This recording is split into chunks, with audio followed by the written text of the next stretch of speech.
what I decided to do was I wasn't liking the way it was feathering at the top. It seemed kind of harsh and I couldn't get it to be a more gradual kind of look. And since this is an industrial company, I really want to have these nice sharp edges.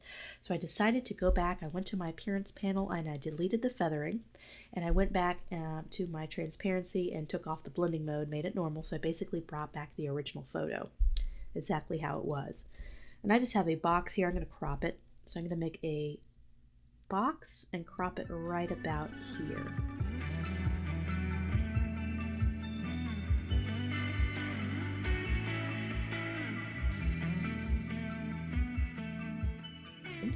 I like how this looks right here. That connects nicely. And I believe we already made sure the left and the right sides are good. And we want to have a little bit more space up top because we make sure we have margins, especially if this is going to be a design in a magazine. You want to make sure you have lots of margin around your piece. So that is a fantastic second option. Totally different from the first one, isn't it? Now that I'm looking at the first one, I'm realizing we can make some tweaks to make it even better. So I do think it needs a higher contrast bar here. So what if we adapted to make that a different, it needs a contrasting color. And I think what goes really well with brown and tans is blue. So let's go, if you know a little bit of color theory, you'll know that those go really well together, brown and blue. So let's try to find a blue that's deep enough. See, that could work really well. I think once you move away from one layout and you go back to it, you start to see little mistakes and ways to improve it. What we could do is, since we really like the way this is laid out, we could bring it over to our other layout and adapt it. There we go. So just kind of tweaking that to make it a little bit better.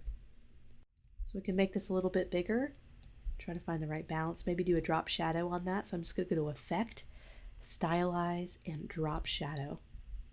And I want to add a really subtle shadow. So I'm going to do Preview, back that off to maybe 15%. And let's reduce the spacing. So 0.01, 0.01, and reduce the blur as well. Just enough to make it pop against that light background, since this is also light. There's always room for improvement and tweaking. What do you think about that? Yes, that looks great. I like the change to blue. So we have the, option 1, option 2, very different. We can bring our pattern over here if we wanted to. We could put it over top this little bar. And I think I have to go back into swatches. This is our little pattern. I'll teach you how to do patterns here shortly.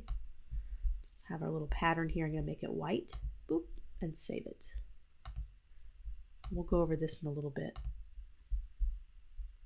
There we go. There's my little pattern. Let's send it backwards into the layering system, and voila.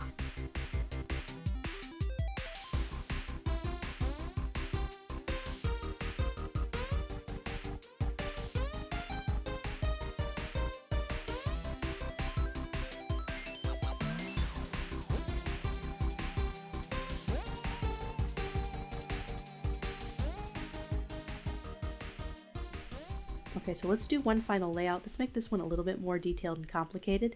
Let's add this copy into it and see if we can work that in with maybe 3 different photos. And we can work with cropping a little bit more and how to work with a little bit more complex amount of data. Because right now we only have a couple of lines of copy. It's very easy to lay out.